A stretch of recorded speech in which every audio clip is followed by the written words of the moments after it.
Assalamualaikum warahmatullahi wabarakatuh. Hari ini saya akan membahas konsep yang sangat penting dalam fisika dan dalam kehidupan sehari-hari, yaitu daya.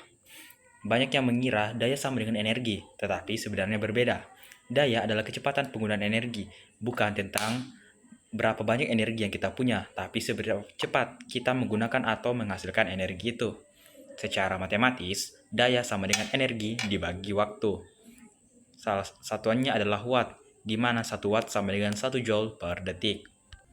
Adapun penjelasan sederhananya, yaitu mari kita gunakan analogi sederhana. Bayangkan sebuah tangki air penuh. Tangki ini mewakili total energi kita. Jika kita membuka keran besar, air akan mengalir deras dan tangki cepat kosong. Ini seperti perangkat berdaya tinggi, menggunakan energi dengan cepat. Sebaliknya, jika kita membuka keran dengan kecil, air menetes perlahan, butuh waktu lama untuk mengosongkan tangki yang sama. Ini seperti perangkat berdaya rendah. Jadi, daya sama dengan debit energi, merupakan seberapa cepat energi mengalir. Nah, mengapa sih daya itu penting? Kenapa kita perlu memahami konsep daya? Ada 4 alasan utamanya. Pertama, menentukan kinerja, seberapa cepat suatu pekerjaan bisa diselesaikan. Kedua, untuk menghitung efisiensi, seberapa baik suatu sistem mengubah energi input menjadi output yang berguna. Ketiga, untuk keamanan, setiap perangkat punya batas daya maksimum yang aman. Keempat, untuk perencanaan, baik itu merancang sistem atau mengatur pengeluaran untuk energi. Nah, adapun contohnya yaitu lampu. Mari kita contoh nyata. Dua jenis lampu memberikan pencahayaan yang sama terangnya, tetapi dengan kebutuhan yang berbeda. Lampu pijar tradisional membutuhkan 60 watt, namun sebagian besar energinya berubah menjadi panas, bukan cahaya.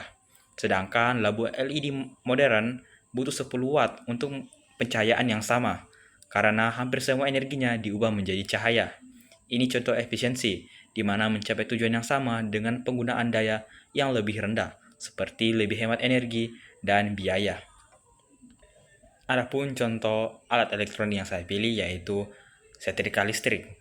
Untuk setrika listrik dengan daya 300 watt, perhitungan energi dalam 1 jam dilakukan sebagai berikut. Pertama, kita konversi daya dari watt ke kilowatt. Karena 1 kilowatt sama dengan 1000 watt, maka 300 watt dibagi 1000 menjadi 0,3 kilowatt. Kemudian dengan rumus energi sama dengan daya dikali waktu, kita kalikan 0,3 kilowatt dengan waktu 1 jam. Hasilnya adalah 0,3 kilowatt per jam atau disingkat 0,3 kWh. Untuk memahami persaran ini dalam satuan lebih dasar, kita konversi ke joule. Karena 1 kWh setara dengan 3,6 juta joule, maka 0,3 kWh dikalikan 3.600.000 joule per kWh menghasilkan 1.080.000 joule. Dalam analisis efisiensi, setrika mengubah listrik menjadi panas dengan efisiensi konversi tinggi, sekitar 95%. Namun, secara keseluruhan, tidak ada indikator efisiensi standar yang tertera pada produk ini.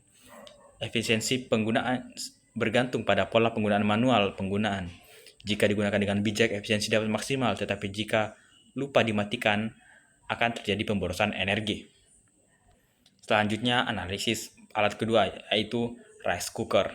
Untuk rice cooker dengan daya 400 watt, perhitungannya dimulai dengan konversi ke kilowatt, yaitu 400 watt dibagi menjadi 1000 menjadi 0,4 kilowatt. Energi untuk 1 jam, yaitu 0,4 kilowatt dikali 1 jam sama dengan 0,4 kilowatt per jam atau kWh.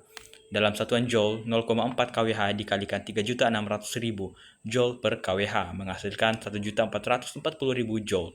Namun, perhitungan ini belum menggambarkan efisiensi sebenarnya.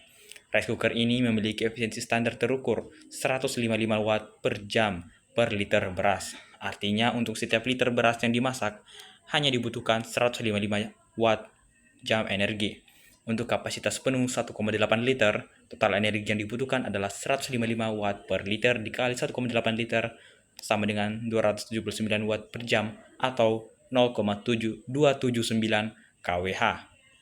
Dengan daya 400 watt, waktu memasak optimal adalah 0,27 kWh dibagi 0,4 kWh sama dengan 0,6975 jam atau sekitar 42 menit.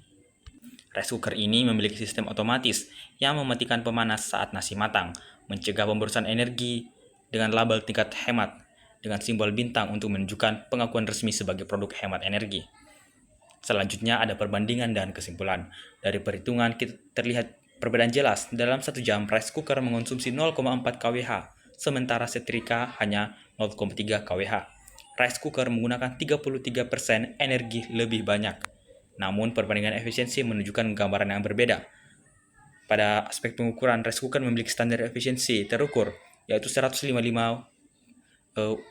Wh per liter, sementara setrika tidak memiliki indikator standar. Selanjutnya adalah kontrol penggunaan. Rice cooker otomatis mati saat matang, mencegah pemborosan.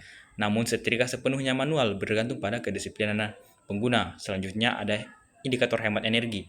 Rice cooker dilabeli dengan pengukuran resmi, sementara setrika tidak. Kesimpulan akhirnya, meskipun energi per jam lebih tinggi, rice cooker lebih efisien karena sistem otomatis dan standar yang terukur. Yang kedua, efisiensi setrika sangat bergantung pada pola penggunaan manual. Yang ketiga, dalam memilih perangkat, pertimbangkan sistem kontrol dan standar resmi, bukan hanya dari daya nominal.